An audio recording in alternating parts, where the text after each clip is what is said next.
Okay, so today we're going to talk about a personality trait which is agreeableness in one end of the distribution and something sometimes called antagonism on the other end.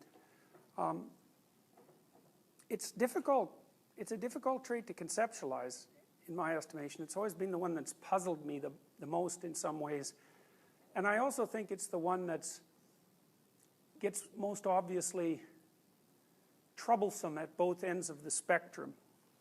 So extremely agreeable people are empathetic and compassionate and compliant, but the downside of that is that they are not that good at standing up for themselves, and so they're often manipulated and pushed around.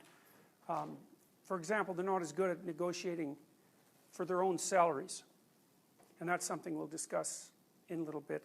And my experience clinically has been that agreeable people, the consequence of their compliance is that they tend to be resentful, because just because you're agreeable and compliant doesn't mean that at some level of your psyche you're not interested in a fair deal.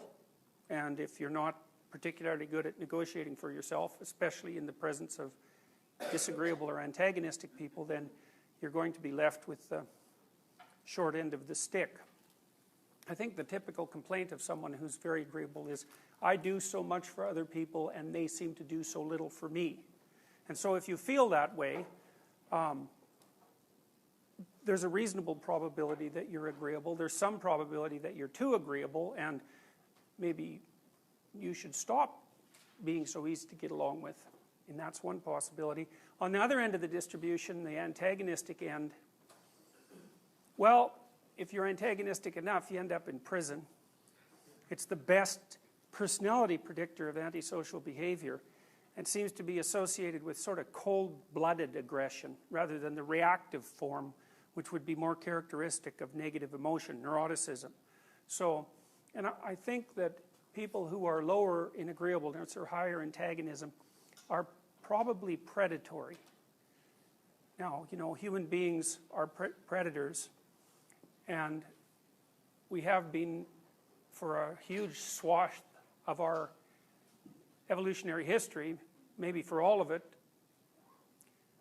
maybe not when we were one-celled animals, but for a huge chunk of it. And during that time, our capacity to be predators has definitely been key to our survival. We perhaps started to cook 2 million years ago. It's a very peculiar human activity, the use of fire in cooking, and there's no other animals that do that. It made meat much more digestible for us. It shortened the length of our digestive system a lot. So if you look at human beings compared to chimpanzees, you know what a chimpanzee is shaped, eh? They're sort of shaped like this. And it's because a chimpanzee is mostly intestines. And the reason for that is because they mostly eat leaves. They do hunt, though. They will catch monkeys, but they mostly eat leaves. And so most of what a chimpanzee's life consists of is sitting around chewing leaves and then digesting them, because leaves are not particularly nutritious. Whereas human beings, we figured out how to hunt very effectively, and then we figured out how to use fire, and fire makes almost everything more digestible and increases the caloric efficiency of the food.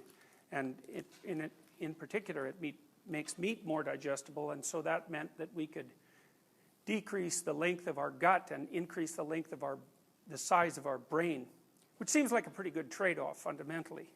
So anyways, before we can talk about this, I'm going to go over something perhaps I should have gone over before, which is a bit of elementary statistics.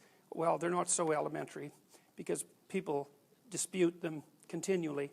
But I want to talk to you about the normal distribution, because you're going to run into this pretty much in every science, but particularly in psychology, because most psychologists will tell you that most things in the world are normally distributed. And it's not exactly obvious why that is. It's also not obvious, by the way, that it's true. There are lots of things that aren't normally distributed. Money is not normally distributed. Productivity at work is not normally distributed. The number of books people publish is not normally distributed, nor is the number of records people record, or the songs that they write, or the paintings that they make. Virtually anything that has to do with productivity is distributed in a Pareto distribution, which we'll talk about more towards the end of the class. And a Pareto distribution is a distribution where most people, at least in the human case, where most people have or do very little of the productive work, and a very small minority do virtually all of it. And so it's a vicious distribution, and it's much more common than you'd think if you went through the average psychology training program. I didn't really learn about Pareto distributions till about 10 years ago, and then it was because I had a client who was a financier and a psychologist at the same time, and he taught me a lot of things that I didn't know, which was quite convenient. So anyways, back to the normal distribution.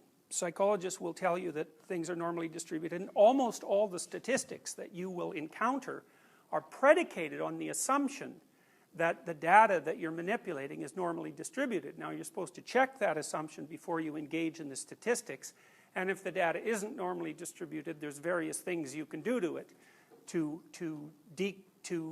make it approximate a normal distribution before you do the analysis. Although sometimes you can do, I think, real conceptual and empirical damage to the data by forcing it into a normal distribution, especially when it's one of the things that actually isn't normally distributed, which theoretically aren't supposed to exist, but which do.